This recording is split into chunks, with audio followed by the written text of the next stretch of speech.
Hello বন্ধুরা, আজকে আমি বানাবো এঁচোড়ের তরকারি। তাই এঁচোড়টাকে কাটার জন্য আমি হাতে বঁটিটা একটু তেল লাগিয়ে নিলাম, যাতে আঠাটা আমার হাতে না লেগে যায়।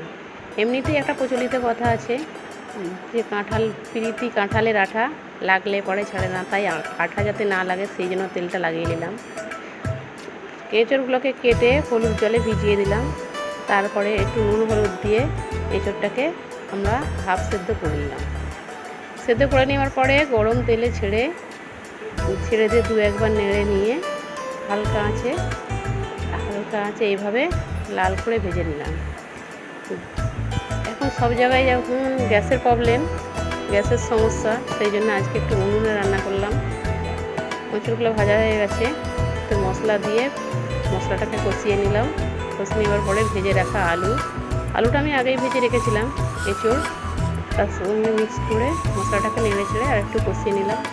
হয়ে গেল এঁচোড়ের তরকারি। খেতে কিন্তু